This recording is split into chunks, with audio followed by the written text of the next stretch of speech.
Hello students, आज हम 11th class के लिए आवर्त सारणी का 7th डे स्टार्ट करने के लिए जा रहे हैं। डे 7। पिछले क्लास के अंदर हम लोगों ने दीर्घ आवर्त सारणी की विशेषताओं वाला हेडिंग डाला था। आवर्त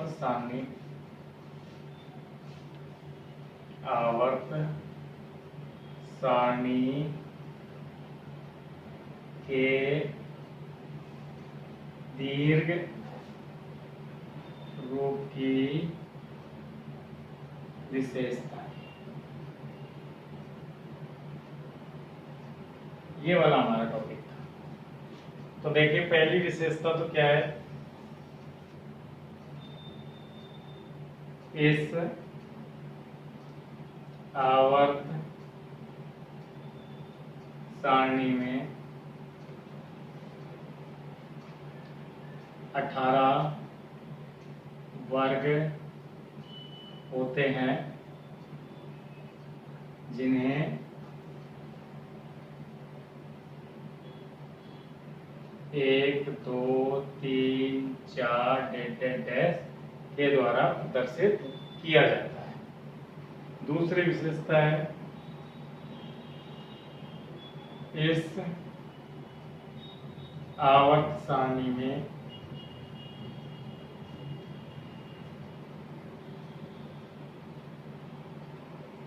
सात आवर्त होते हैं, जिनमें पहला अति लघु,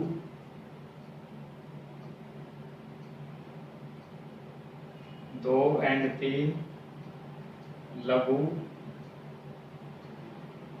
और 4 एंड 5 दीर्घ आवर्त।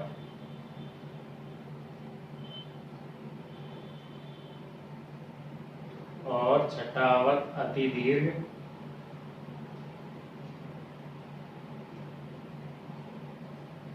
और सातवां आवर्त अपूर्ण आवर्त कहलाता है। क्या कहलाता है बेटा? अपूर्ण आवर्त कहलाता है। इसी तरह से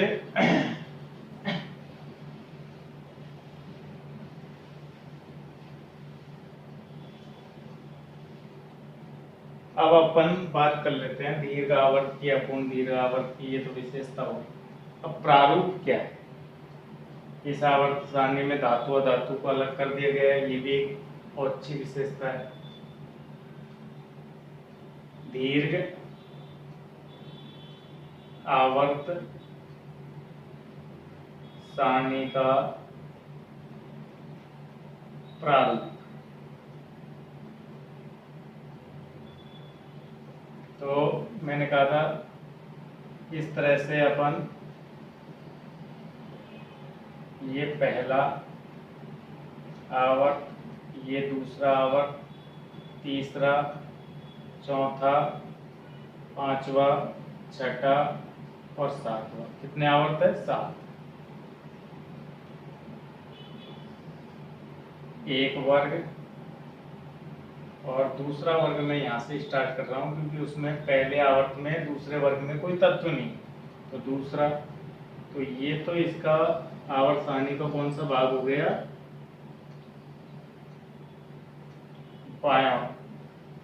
बायां भाग, लेफ्ट साइड हो गई। ठीक है।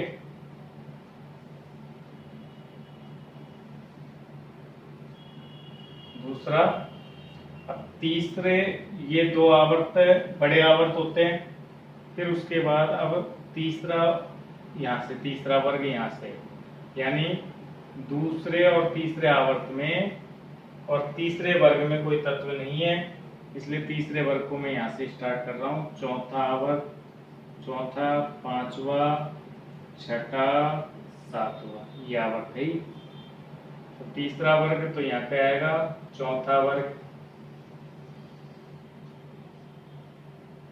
फिर यहाँ ये आपके आवर्त भी चल रहे हैं साथ में और वर्ग भी चल रहे हैं। ऐसे पांचवा, फिर छठा, सातवा, आठवा, नवा, 10वां, 11वां। ठीक है।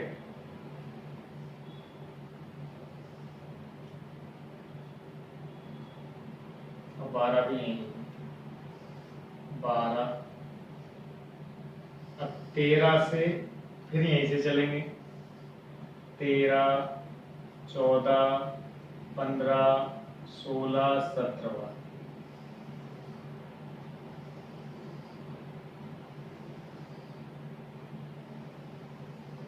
ठीक है। थोड़ा सा मैं इसको स्पेस कम कर लेता हूँ जिससे 18वां भी आ जाएगा।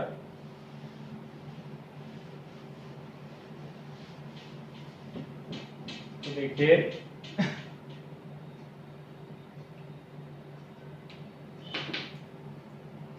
तीन,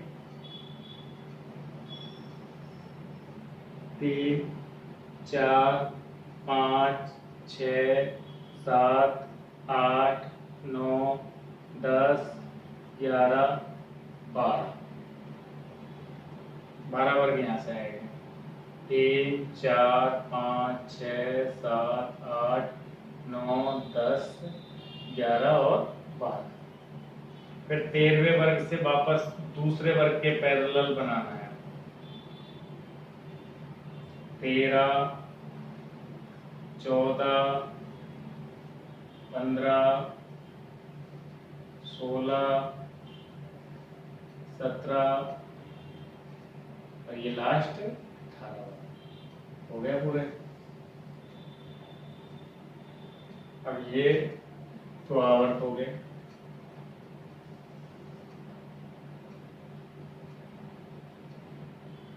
फिर ये तीसरा आवर्त, इनको वर्गों को पूरा कर लेता हूँ।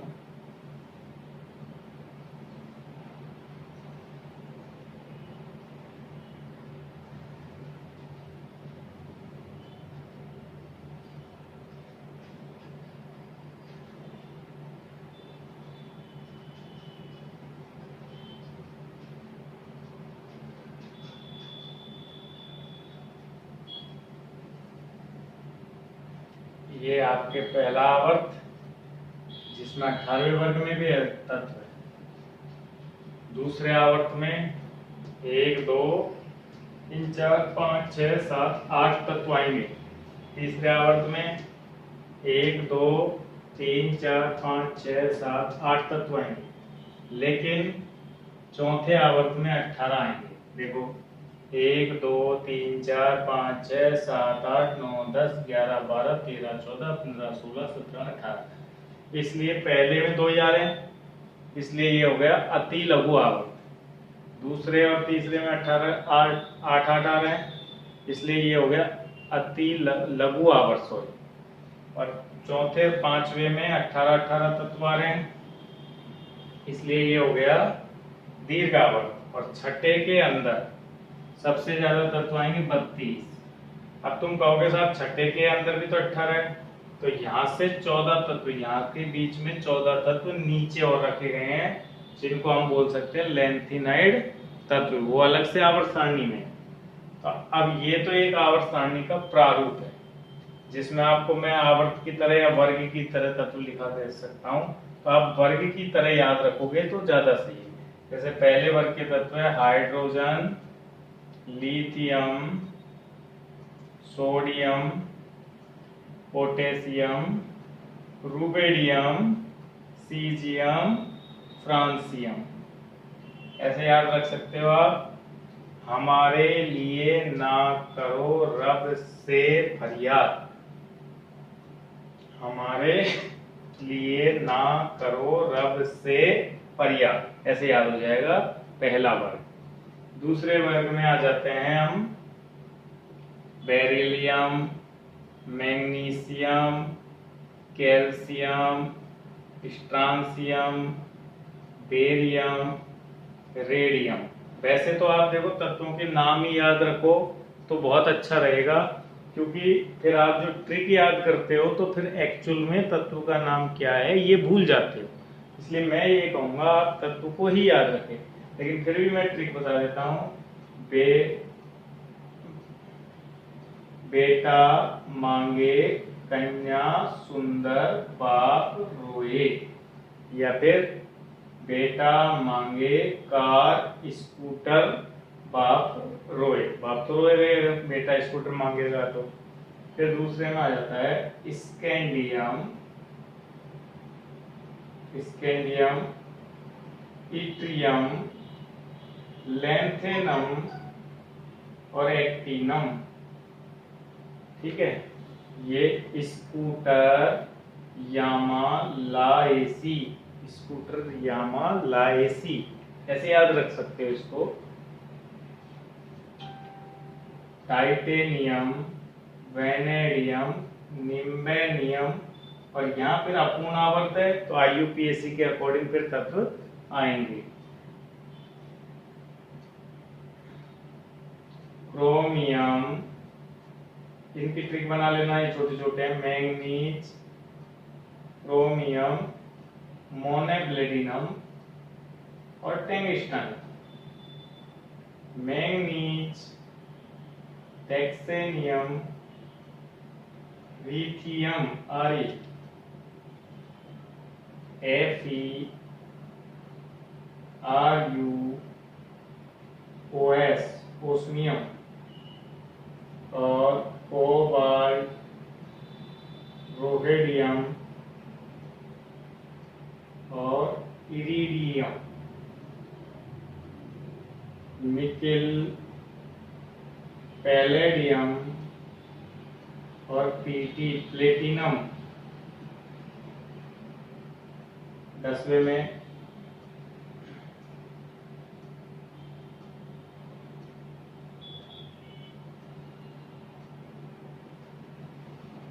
कॉपर, 3 4 5 6 7 8 9 10 सही है। टाइटेनियम, क्रोमियम, CU, कहीं काउंटिंग गलत हो गई, 1 2।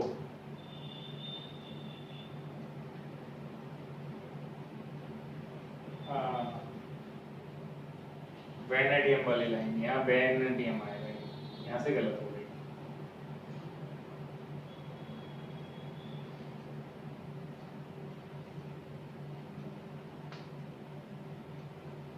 क्योंकि ये वर्ग है टाइटेनियम के वर्ग, calcium, scandium, titanium, vanadium, chromium, Mn, Fe, CO, Ni, Cu और Zn, ये होते हैं इसके। तो टाइटेनियम, जर्कोनियम और इसमें आएगा हाफनियम। ठीक है, वेनेडियम, निम्बेनियम और टेक्टेनियम, क्रोमियम, मोनेब्लेटिनम और टंगस्टन, मैंगनीज, टेक्सेनियम और लिथियम, Fe, Ru और ओस्मियम, कोबाल्ट, रोहेडियम और इरेडियम, निकिल, पैलेडियम, प्लेटिनम और Cu, Ag, Au और Zn, Cd, Hg। ये अपूर्ण आवर्त है, इसमें लिए मैं इसमें तत्व अरेंज नहीं कर रहा हूं। और इसमें आता है एल्यूमिनियम। अब इनके लिए मैं ट्रिक इसलिए नहीं बताया, 3 तत्व है, इसके लिए ट्रिक बताया। फिर अब इनको याद रखना जरूरी है। ये तत्व आपको याद हो या नहीं हो, ये पहली लाइन याद कर लें बस, इससे काम चल जाएगा। ये 2 लाइनें याद हो जरूरी नहीं है, 12वीं तक काम चल जाएगा आपका, लेकिन पहली लाइन याद होना जरूरी है। ये याद होना जरूरी है, ये भी याद होना जरूरी है पी ब्लॉक के। तो इनको याद कैसे कर सकते हैं? एल्यूमिनियम, गैलियम, इंडेनियम, एल्यूमिनियम, बोरॉन से, बोरॉन, एल्यूमिनियम, गैलियम, इंडेनियम और टर्बियम। बैंगन, आलू, गाजर इन थैला, ऐसे याद रख सकते हैं आप। बैंगन, आलू, गाजर इन थैला। फिर यहाँ carbon, silicon, germanium, SN, PB, यानी काशी गए शंकर पार्वती, ऐसे याद रख सकते हैं आप। कार्बन, सिलिकॉन, जर्मेनियम, टिन और लेड।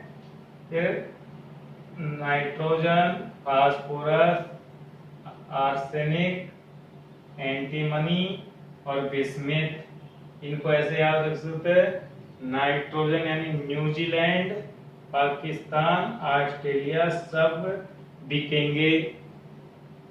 न्यूजीलैंड, पाकिस्तान, ऑस्ट्रेलिया सब बिकेंगे। ऑक्सीजन, सल्फर, सेरेलियम, सेरेलियम, टेरुलियम और पोलेनियम, पीओ, यानी ओ स्टाइल से टीपो। ओ स्टाइल से टीपो से आप इनको याद रख सकते हैं। फ्लोरीन, क्लोरीन, ब्रोमीन, आयोडीन और एस्टेटीन, यानी फसल, दोनों को फसल, बिखेर गए आत्मा राम, फसल बिखेर गए आत्मा राम से आप इसको याद रख सकते हैं। इसमें helium, neon, argon, xenon, radon और इसमें अभी कोई अक्रिय गैस है नहीं। तो हेना, हेना ने आगर कर की जिंदगी रंग दी, क्या याद रख सकते हो? हेना ने आगर कर खिलाड़ी था क्रिकेट की जिंदगी रंग दी। तो इस तरह से आप इन तत्वों को, एलिमेंट्स को याद रख सकते हैं। ये याद रखने का फॉर्मूला है। बाकी ये तत्व आप याद रखें और ये तत्व आप याद रखें, और ये तत्व में पहली लाइन आप याद रखें। एफ ब्लॉक के तत्व के बारे में आपको बता देता हूं कि एफ ब्लॉक के तत्व क्या होते हैं। फिर एफ ब्लॉक के तत्व होते हैं, दो रो में होते हैं। जो एक रो में तो होते हैं लेंथेनाइड, और वो होते हैं सीरियम 58 से लेके ल्यूटेशियम 71 तक 14, ठीक है, जिनको बोलते हैं लेंथेनाइड तत्व। मैं ऊपर लिख रहा हूं लेकिन ये नीचे जमाए जाते हैं, मेरे पास नीचे जगह नहीं है ना, इसलिए मैं ऊपर लिख रहा हूं। और फिर ये होते हैं एक्टिन के बाद थोरियम, 90 से लॉरेंसियम 103 तक, ये भी 14 हो गए। ये कहलाते हैं एक्टिनॉइड तत्व, एक्टिनॉइड और लेंथेनॉइड। ये नीचे अलग से आपको पढ़ने होते हैं। अब बात ये आती है कि और हम क्या चीजें ध्यान रखें, तो उसके लिए मैं अब आपको इन्हीं तत्वों को, जो आवर्त सारणी में सारणीबद्ध व्यवस्था दी गई है, इसलिए आवर्त सारणी का दीर्घ रूप का प्रारूप है, जो कि परमाणु क्रमांक या इलेक्ट्रॉनिक विन्यास पर आधारित होता है। अब इसी में आपको और क्या चीजें याद रखनी होती है वो भी मैं आपको बता देता हूँ कि ये सारणी थी, इसमें अब हम चीजें क्या क्या याद रखें, कैसे याद रखें, वो मैं आपको, सबके पास इसका प्रारूप होना चाहिए, इसको बनाना भी आना चाहिए, और इसमें मैंने अभी जो एलिमेंट्स बताए थे उनको याद भी रखना आना चाहिए, ठीक है। अब मैं आवर्त सारणी के तत्वों का वर्गीकरण, इनको हम किस तरह से वर्गीकृत कर सकते हैं। आवर्त सारणी के तत्वों का वर्गीकरण, तो इसमें वर्गीकरण का आधार है, दो आधार है, एक तो इलेक्ट्रॉनिक विन्यास के आधार पर और एक है सामान्य गुणों के आधार पर। सामान्य गुणों के आधार पर और एक होता है इलेक्ट्रॉनिक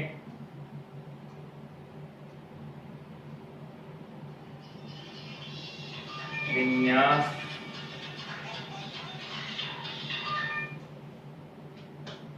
इलेक्ट्रॉनिक विन्यास के आधार पर।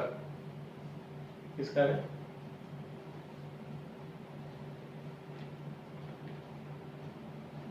इलेक्ट्रॉनिक विन्यास के इलेक्ट्रॉनिक विन्यास के आधार पर।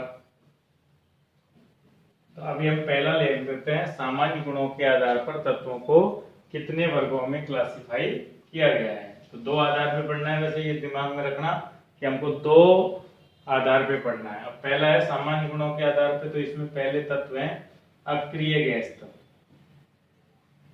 अक्रिय गैस तत्व, तो इसमें हमको क्या पढ़ना है?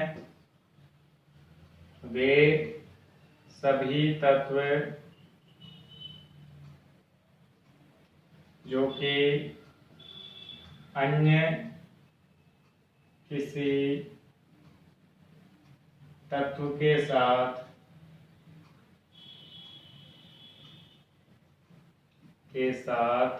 क्रिया प्रदर्शित नहीं करते हैं,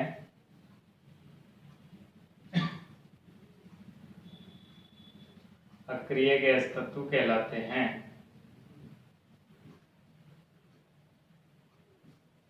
तत्व कहलाते हैं। ये इनकी पर डेफिनेशन हो गई। इन्हें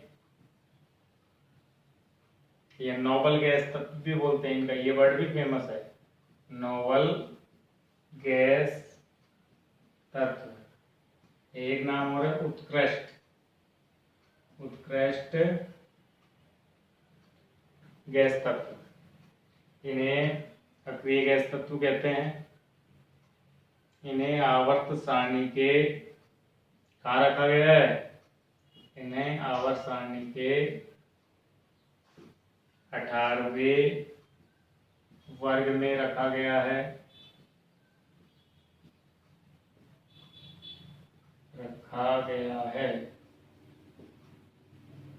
एक जानकारी याद रखना,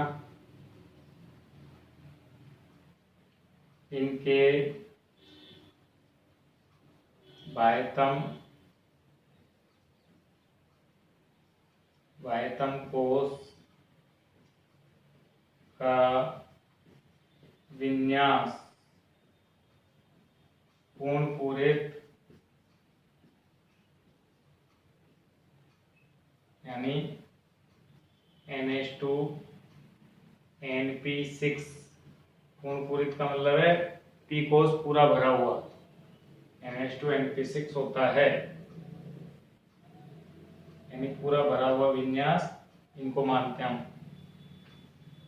एक जानकारी और इनके बारे में याद रखनी है, वो ये है कि ये होते हैं हीलियम, नियोन, आर्गन, क्रिप्टॉन और जीनॉन और रेडॉन।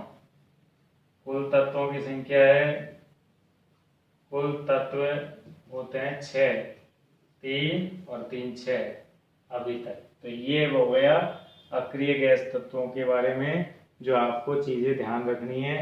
एक तो ये किसी से क्रिया नहीं करते हैं, दूसरा इनका विन्यास पूर्णपूरित होता है, अब 18वें वर्ग में स्थित है और कुल तत्वों की संख्या 6 होती है। इसी तरह से अब आते हैं हम दूसरे तत्व हैं जो है सामान्य तत्व। इनको हम क्या बोलेंगे? सामान्य तत्व।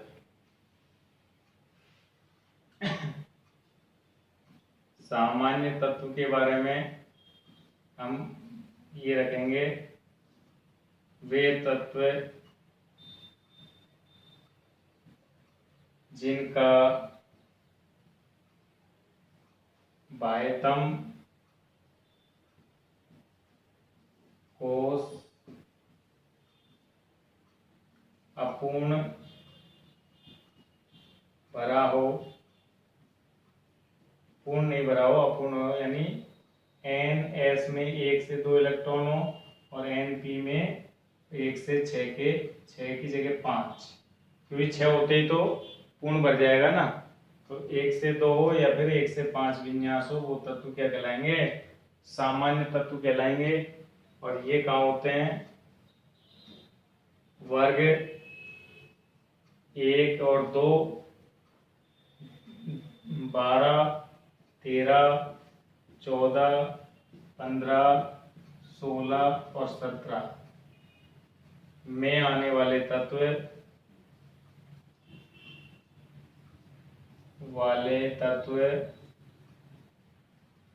सामान्य तत्व कहलाते हैं। सामान्य तत्व कहलाते हैं। कितनी देर की हो गई? 26 मिनट। फिर ऐसे ही आ जाते हैं हम, अगले इंपॉर्टेंट तत्व है प्रतिनिधि तत्व। प्रतिनिधि रिप्रेजेंटेटिव एलिमेंट्स। प्रतिनिधि तत्व ये क्या होते हैं? तो प्रतिनिधि तत्व होते हैं लिथियम फर्स्ट आवर्त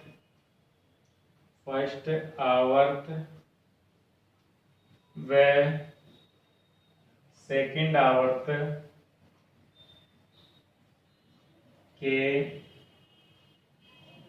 लिथियम से लेकर क्लोरीन तक के तत्व प्रतिनिधि हैं।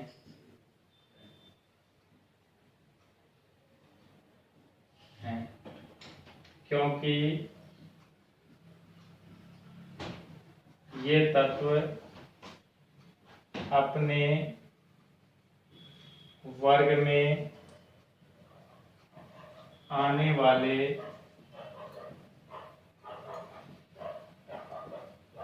तत्वों के गुणों का प्रतिनिधित्व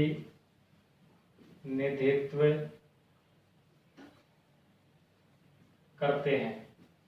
इसलिए lithium, beryllium, boron, carbon, nitrogen, oxygen, fluorine और sodium, magnesium, silicon, aluminium, silicon, phosphorus, sulphur, chlorine, इन तत्वों को प्रतिनिधि तत्व कहते हैं। तो आज हमने 3 कैटेगरी पढ़ ली। आवर्त सारणी का प्रारूप सीख लिया, उसके बाद अक्रिय गैस तत्व किसे कहते हैं और सामान्य तत्व किसे कहते हैं और प्रतिनिधि तत्व किसे कहते हैं, ये हमने सीखा है आज। ठीक है।